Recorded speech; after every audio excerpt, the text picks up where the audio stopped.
Começa agora o programa Comunicação Executiva, com Reinaldo Passadori. Tudo sobre comunicação e gestão para você. Rádio Cloud Coaching. Olá, bem-vindo a mais um programa Comunicação Executiva. Tudo sobre comunicação e gestão para você. Sou Reinaldo Passadori, CEO da Passadori Comunicação, especialista em comunicação. E o tema de hoje é falar sobre como lidar com pessoas difíceis. Terrível, na verdade, porque vivemos num mundo no qual nós entendemos como é difícil o relacionamento humano. Há pessoas, claro, que nos damos bem, são os nossos amigos, as pessoas com as quais convivemos e gostamos, mas só que há situações muito complicadas que aparecem no dia a dia. Tem um pensamento atribuído a Jean-Paul Sartre, que diz assim, o inferno são os outros. E essa frase de Sartre, ela reflete a forma como as outras pessoas nos veem e também nos julgam. E é oriundo de uma peça que ele escreveu chamada Os Personagens, que aponta que muitas vezes nós mesmos somos essas pessoas difíceis e nem sempre nos damos conta. É muito fácil atribuir a culpa às outras pessoas, às circunstâncias, dizendo que a outra pessoa é difícil. Mas até que ponto que nós mesmos também não somos intransigentes, duros, firmes, somos agressivos muitas vezes, e até cometemos alguns deslizes, algumas mentiras. Então, quem de fato é essa pessoa difícil? Claro que aqui é uma reflexão, e sem querer dizer que somos, você é ou não agressivo, mas até que ponto que nós facilitamos ou dificultamos também as relações entre as pessoas. Costumo dizer que não existem pessoas difíceis, existem sim pessoas diferentes da gente. Porque se estamos em harmonia, se estamos no entendimento, estamos aí numa frequência positiva, há um entendimento e não há conflitos. E o conflito é justamente quando existem diferenças de pensamentos, diferenças de opiniões, diferenças de toda a ordem. E, na verdade, o que é que torna uma pessoa difícil de lidar? Uma consideração antes dessa reflexão mais profunda é que nós, na verdade, somos semelhantes enquanto espécie, mas nós somos diferentes na nossa individualidade.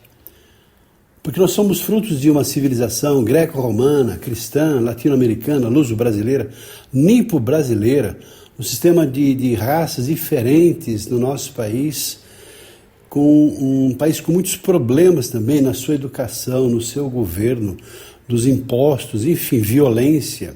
Esse é o meio no qual nós vivemos. E tudo isso, claro, estabelece alguns limites no nosso jeito de ser, nos nossos comportamentos. Primeiramente, podemos falar dos limites externos, que são aqueles que nos são impostos de dentro para fora e que tem a ver com tudo aquilo que nós aprendemos ao longo da nossa vida.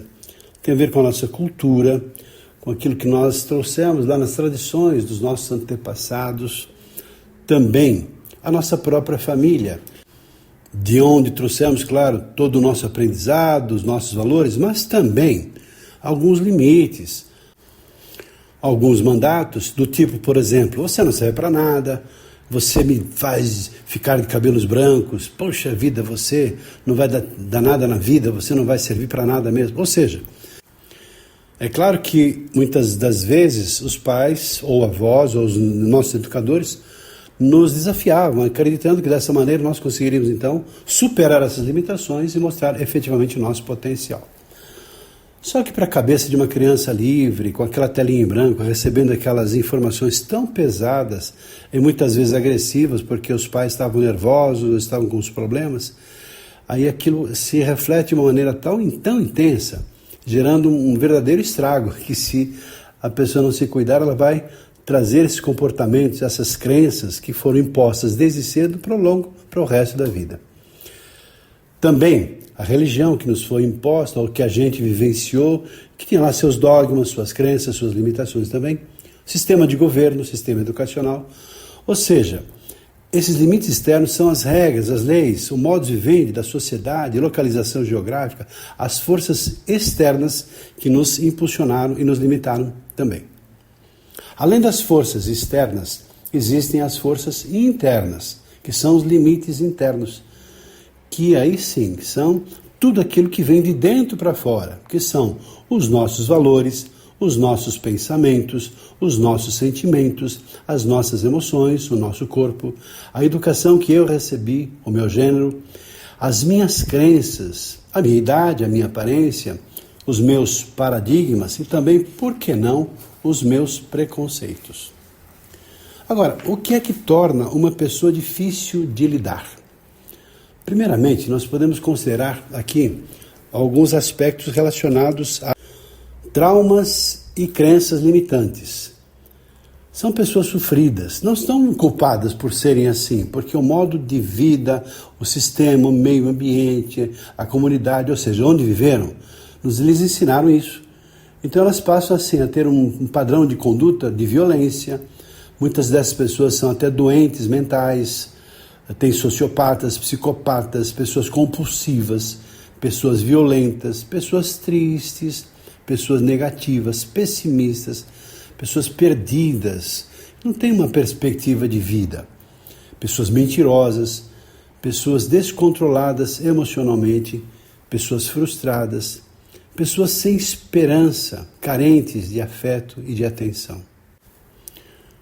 Além disso, desvios de conduta que tornam pessoas mentirosas, falsas, pessoas agressivas, pessoas que se fazem de vítimas, pessoas irresponsáveis, pessoas vingativas, pessoas narcisistas, pessoas egoístas, ciumentas em demasia, pessoas medrosas. Tudo que é excessivo passa a ser negativo. O medo é natural, faz com que a gente sobreviva e não corra certos riscos, né, desnecessários. Mas tudo que é excessivo, que é compulsivo, passa a ser extremamente negativo, também como compulsões.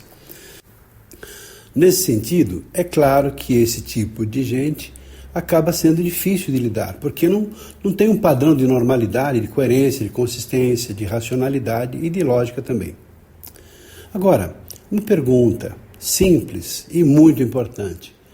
Partindo disso tudo, dessas limitações que todos nós, direta ou indiretamente, temos, ninguém é perfeito, claro, como lidar com pessoas difíceis? Algumas sugestões em primeiro momento. Uma delas é ter uma escuta ativa. O que significa escutar ativamente? Significa prestar atenção, significa ouvir exatamente aquilo que a outra pessoa quer dizer. Às vezes um tom agressivo, uma pessoa que está agredindo, ela está desesperada, talvez pedindo um pouco de atenção, talvez querendo ser percebida, querendo ser reconhecida e valorizada. Então essa escuta ativa não só vai ouvir as palavras que estão sendo ditas, mas ter uma percepção do todo. E entramos numa outra característica muito importante nesse contexto, que é a arte da empatia, que obviamente não é a capacidade de se colocar no lugar do outro. Essa é uma explicação simples e fácil, porque todo mundo passou a repetir isso, mas é impossível nos colocarmos no lugar da outra pessoa.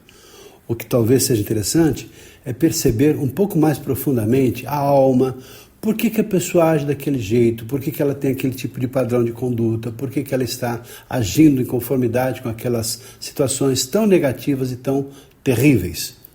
Empatia significa entender profundamente a pessoa. Não é aconselhar a pessoa do que nós achamos que deveria fazer, mas é darmos a mão, estarmos juntos e a pessoa sentir que existe ali um processo de uma sintonia, no sentido de amorosidade e até de compaixão. Outro ponto, nós vamos abordar um pouquinho lá na frente, é a assertividade. Tem a ver com uma postura firme, direta, dizer aquilo que de fato se pensa e também com posicionamento. Outra forma de lidar com as outras pessoas é a expressão do amor, aquela pessoa que tem uma postura prestadia, ou seja, está a serviço do outro, tem um grande amor no coração, expressa essa amorosidade com paciência, com respeito, com tolerância, com flexibilidade, com atenção ativa também. Nesse sentido, se cria uma condição de uma comunicação clara. E claro, a pessoa sendo valorizada e percebida tende a também agir em conformidade com aquilo que você está plantando. A natureza é sábia. Nós colhemos efetivamente tudo aquilo que nós plantamos. Se uma pessoa é agressiva, eu neutralizo a agressividade de alguma maneira, com paciência, tolerância, assertividade. E claro, a pessoa tende também a minimizar a sua agressividade e criar uma condição favorável para haver um entendimento. Independente disso, há algumas técnicas que podem ser aprendidas, utilizadas e replicadas. O que é uma técnica? Técnicas são métodos que foram desenvolvidos por pessoas que cursaram a universidade da vida e aprenderam a adotar certos procedimentos que podem ser copiados, que podem ser modelados e também utilizados por outras pessoas. E uma dessas técnicas, bastante simples, é uma chamada STOP. STOP tem a ver, é para em inglês, claro, mas é um acrônimo. Nesse acrônimo, então, tem 4 letrinhas. E a primeira delas, o S, significa step back, ou seja, dê um passo para trás, que é uma postura estratégica, para que então venha a segunda letra, que é o think. Think significa pensamento. Pense de que maneira você vai lidar com aquela situação, com aquela pessoa agressiva. Quais as estratégias, quais as formas, quais os modelos, o que é necessário fazer para que você possa lidar melhor com aquela situação. E se você usa sua inteligência, sua mente sábia, você acaba encontrando uma forma no seu pensamento de se organizar. Aí vem então a outra palavra do STOP, S-T-O, que é organização. Organização é a maneira pela qual você vai estruturar a maneira como vai agir para lidar com aquela situação, com aquela pessoa que nós chamamos de pessoa difícil. E por último, é o P. P assim, você vai adiante no seu processo, vai adiante no seu projeto. E assim tende a minimizar aquela dificuldade daquela situação complicada ou daquela pessoa que você entende como difícil. Há uma outra técnica chamada Wu Wei, que é uma expressão chinesa, que significa não fazer nada. Tem a origem no taoísmo, que promove a melhor conexão humana. Wu Wei não significa não fazer nada o tempo todo, significa naquele momento, talvez na agressividade, no momento do conflito, no momento do embate, a pessoa para, simplesmente ela suspende, para tudo. Ela simplesmente não faz nada naquela hora. Depois, num outro momento, quando a pessoa está numa outra condição psicológica, talvez uma condição mais favorável, aí sim se pode voltar à conversa e se resolver aquele conflito naquele momento de dificuldade. Outra técnica também, não menos importante, é o rapport. Rapport tem a origem em programação neurolinguística e é uma técnica que, de alguma maneira, ela tem a ver com sintonia. O melhor significado para o nosso idioma, rapport, de origem francesa, significa sintonia. E são várias formas que uma pessoa utiliza para entrar em sintonia com outra pessoa. Se uma pessoa tende a ser agressiva ou tende a ser difícil, uma técnica extraordinária, muito utilizada em vendas, em negociações, em liderança, em situações de relacionamento, é justamente o rapport. E consiste no seguinte: de maneira sutil, a pessoa começa a observar comportamentos da outra pessoa que está ali na sua frente. E começa também sutilmente a imitar, sem que, é claro, a outra pessoa perceba. E o que ela pode começar a imitar de maneira sutil? Por exemplo, qualidades vocais. Se a pessoa fala numa velocidade um pouco mais acelerada, ela tende a acelerar a velocidade também. Se ela faz pausas, a pessoa na frente começa a também usar pausas de forma sutil. Se a pessoa fala numa variação de volume, tonalidade, ela também começa sutilmente a fazer esse jogo de variações. Além disso, começar a usar palavras, ou seja, parafraseando palavras que foram ditas ali pelo seu interlocutor, facilitando o relacionamento. E o curioso também é que se pode começar a imitar qualidades gestuais, gestos, movimentos, sinais, postura corporal, olhar.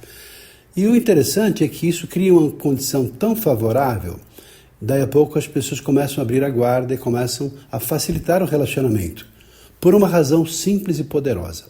As pessoas se aproximam pelas semelhanças e não pelas diferenças. Tanto que a pessoa no final diz assim, nossa, que pessoa legal, que pessoa extraordinária, 3 pontinhos, né? Tão parecida comigo. Outra técnica é a técnica do mas e do e. Mas é uma conjunção adversativa, mas, porém, todavia, contudo. E quando existe então uma conversa, existe assim diferenças de pensamento, de opiniões, e a pessoa fica difícil porque não cede de jeito nenhum, porque a sua argumentação toda começa com a palavra mas. Mas você deveria ter feito isso. A outra pessoa responde, mas você que deveria ter feito, porque esse era um problema seu. Mas se você não fizer, eu não vou fazer também. A outra pessoa responde então, mas... E aí começa-se o embate, porque não se chega a acordo a lugar nenhum.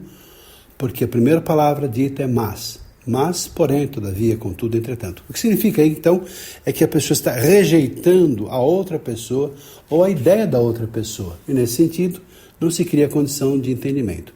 Por isso, a transformação do mas numa conjunção e, que é a conjunção aditiva.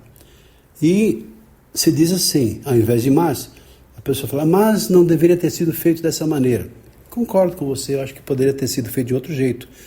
O que você acha, então, se a gente fizer dessa maneira, assim, e levando em consideração o seu ponto de vista, a gente pode adotar isso também. O que você pensa a respeito disso? Além disso, o que poderíamos fazer? Ou seja, a pessoa se sente respeitada, valorizada no seu argumento e cria-se uma condição mais favorável para ver o entendimento. Outra técnica, também não menos importante, é a assertividade. O que é a assertividade?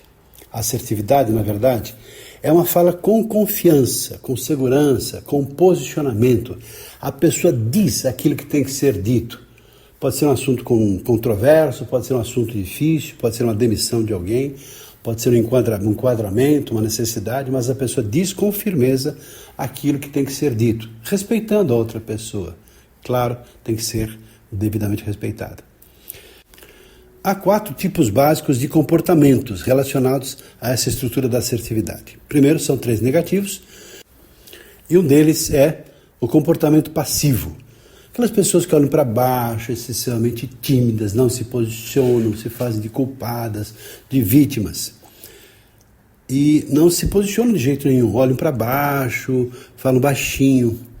Por outro lado, aquele comportamento que é tipicamente agressivo, dedo em riste, voz firme, forte e fala com autoridade, seus pedidos parecem ordens, ela fala o tempo todo, tem uma postura arrogante e prepotente também. Tem um que é o passivo-agressivo, que é aquela pessoa que é falsa, aquela pessoa que é vingativa, aquela pessoa que não respeita, terrível esse tipo de pessoa. Existe comportamento assertivo. Aquele que a pessoa fala olhando nos olhos, fala com firmeza, com clareza, com respeito, com educação, tende a ser percebida e devidamente valorizada. Agora, quero te perguntar, quais os benefícios que as pessoas têm na medida que ela desenvolve essa habilidade de lidar com pessoas difíceis? Na medida que ela lida com pessoas difíceis, lida com qualquer tipo de pessoa. Se ela lida com pessoas difíceis, as pessoas que não têm essa limitação, fica muito mais fácil. E observe, então, para as pessoas, qualidade de vida. A natureza é sábia porque a pessoa, então, acaba colhendo aquilo que planta. Branding pessoal, a sua marca, o seu posicionamento passa a ser uma pessoa reconhecida, valorizada, admirada. E para as empresas, para as organizações, cria-se um clima organizacional muito melhor, aumento da produtividade, porque as pessoas estão engajadas, focadas em produtividade. Claro, qual empresa que não quer ter um time comprometido e engajado? E com esse ambiente harmonioso, é natural que a empresa flua melhor, criando inclusive uma imagem junto aos stakeholders, aos compradores, vendedores, aos colaboradores, à mídia de maneira geral. Qual empresa que não floresce quando tem o seu time organizado?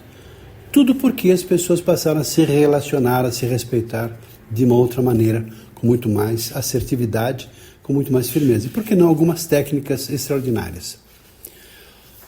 Para irmos para o final do nosso encontro aqui, entendo quão é importante também estarmos sempre abertos para um novo aprendizado, para entendermos a importância de sabermos lidar com os diversos tipos de pessoas, notadamente aquelas que, para nós, são pessoas difíceis.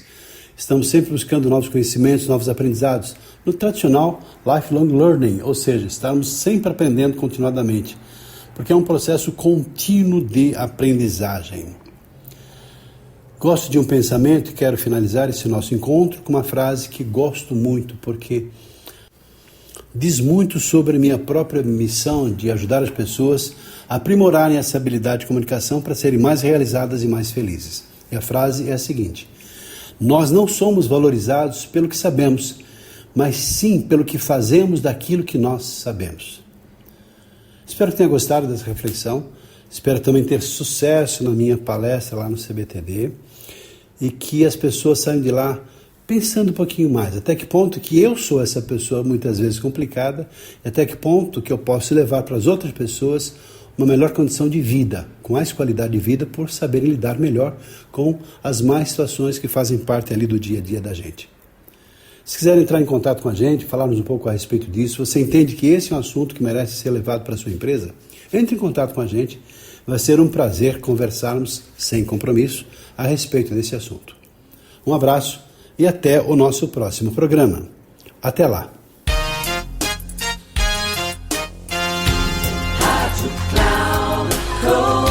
Encerrando por hoje o programa Comunicação Executiva com Reinaldo Passadori. Tudo sobre comunicação e gestão para você. Rádio Cloud Coaching.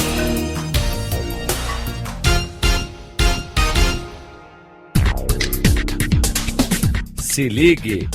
Comunicação Executiva com Reinaldo Passadori. Sempre às segundas-feiras, às 8 da manhã, com reprise na terça às 12 horas e na quarta às 16 horas, aqui na Rádio Cloud Coaching. Acesse o nosso site radio.cloudcoaching.com.br e baixe nosso aplicativo na Google Store.